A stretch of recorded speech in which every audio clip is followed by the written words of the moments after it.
Hey guys, it's me Courtney and welcome to my channel. In today's video, we are going to be doing this look. This is another shop my stash type of situation. Of course, I'm basically delving into some of my older palettes, some of my older products. I really got to use them. Like, I just feel like while it's awesome to have all this new stuff coming in that I want to try, I am very guilty of having things that I've had for a long time and not using them. So you're definitely going to see more and more of these shop my stash videos. Now, along with the actual look, I am sort of delving a little bit deeper into why I make some of the choices that I make with my particular makeup, how I get my under eyes a little bit more smoother and brighter, all that great stuff. So if you are interested, then please continue watching. I do apologize if you guys can hear raining in the back. It's a thunderstorm outside while I'm trying to record this. But anywho, for this look, we're starting with my under eye primer from Becca. This is literally going to smooth out some of the wrinkles under my eye, as well as blur that area of darkness right next to the nose. Then I'm using my Tarte Poreless Primer just in the areas of my face where I need my pores to seem like a little more filled in, which is on and right next to my nose and on my high cheeks. This also helps if I ever have a slight amount of texture. If it's not too bad, it'll kind of smooth it out. I like to give my primers a little time to settle into the skin. So in the meantime, I'm going to go ahead and do the brows. I'm going to use the Huda BombBrows pencil, and I'm taking the spoolie side to brush them in the direction I want them to go. Then taking the pencil side, I'm going to slowly build up the shape and color, deciding how high I want the arch and such. Now I like a little more of a straight box brow, you guys know, with like a slight curve versus a more rounded or tapered look. So anytime my brows are like a little thicker, a little darker, this is like typically what I do. I'm bringing that pencil into the front of the brow as well, using more of a light hand as I get closer to the front. I'm gonna take that spoolie and brush them out again, which gives it like a shaded effect almost.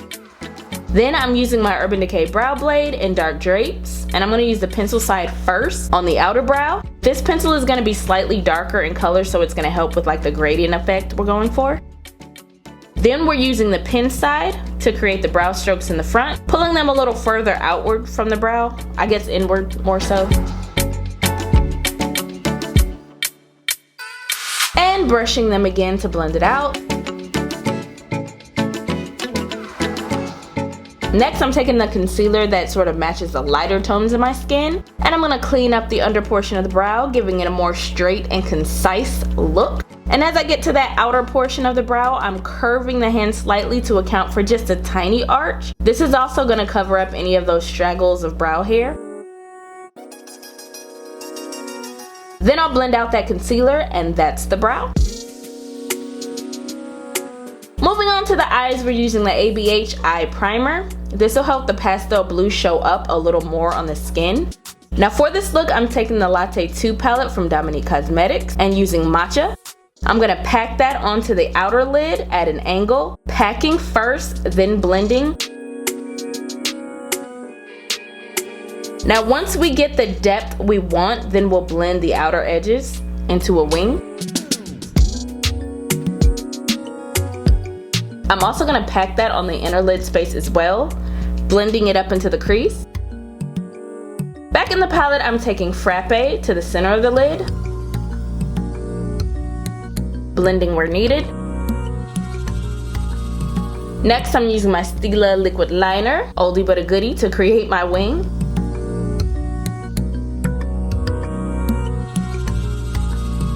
And then I'm using my black eye pencil from Makeup Forever to tightline my lash line, covering up any gaps I miss with the liquid liner. Switching back to the face, I'm taking my Too Faced Born This Way matte foundation. It's such a beautiful, breathable kind of matte, and it works well for my dry skin for sure. Now I like to bring my foundation under my eyes slightly for extra coverage on my dark circles. Sometimes I'll just use a color corrector. It kind of depends on how lazy I'm feeling that day. But today we just used our foundation. Taking my concealer from Colourpop, which I have not used in a long time, it is a bit lighter than I usually go for. I'm gonna highlight my under eye area. I'm covering that space where my under eye dents in a little. And as I mentioned, this color is light, so my under eye will be bright and lifted, and you really won't be able to notice like the depth and the darkness as much. But this is essentially how I mask any dark circles or deep set bags I may have that day. Next, I'm taking my powder on a brush, tapping it into the skin under the eye while looking up just to make sure I'm getting it into those little crevices and wrinkles, smoothing out that under eye area. I definitely don't always go this bright for sure, but I wanted you guys to see the difference.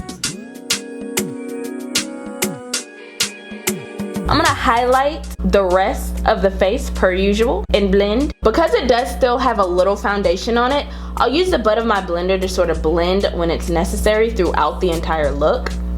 Next, I'm contouring using Uoma Beauty's contour stick, adding it right on the cheekbones for a little lift. But when I blend it out, I'm dragging it further inward, especially when I feel my face has gotten a little plump, i.e. this pandemic, I've been eating a lot. This helps to sort of elongate and thin out the face. Then the forehead to make it seem smaller, but also because I love my forehead to look tan for some reason. Then the jaw for that sharpness, but also for any double chinness. For the nose, I'm working off product on my hand, and I'm gonna go under the tip to lift the nose. And then I'm gonna start at the base of my brow, moving down the side of the bridge. For me, I'm not really going for a thinner nose, I'm just sort of redefining my inherent shape. Finishing the other side. We're gonna blend it all out with a thin fluffy brush. Next, I'm going in with my bronzer and bronzing my whole face. It has not been a hot girl summer for me. I've been inside, so I'm very pale. But the bronzer does help to sort of tan out the skin. Taking a fluffy brush with no product, I'm gonna buff out any harsh lines that may exist on the face. I'm using nude sticks for blush, adding it to the top of the cheekbones, coming down slightly at an angle for a more lifted look. Next, I'm going to take a little eye primer on a pencil brush to the lower lash line. Then I'm going back into the palette and using Matcha. And we're going to basically mimic what we did on the top, putting that shade on the lower outer edge, as well as the lower inner corner. Going back into Frappe for the middle lower lash line. Also taking that pencil liner to the waterline. Taking Pat McGrath for highlighter to the usual spots.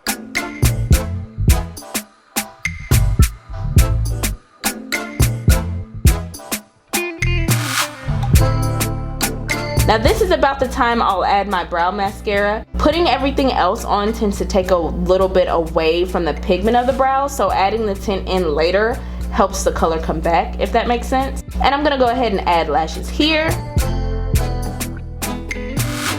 Now I'm gonna line my lips today with Hot Tea from Jaclyn Cosmetics. Going back in with that Nude Sticks blush, I'm gonna tap it on the lips for a little tint, and I'm sort of gonna rub that in and blend. Before gloss, I'm setting the face with my Huda setting spray. And then I'm gonna press it into the skin with a beauty blender to really set it in. Then glossing it up with Neat Freak from Colourpop. And that's the look.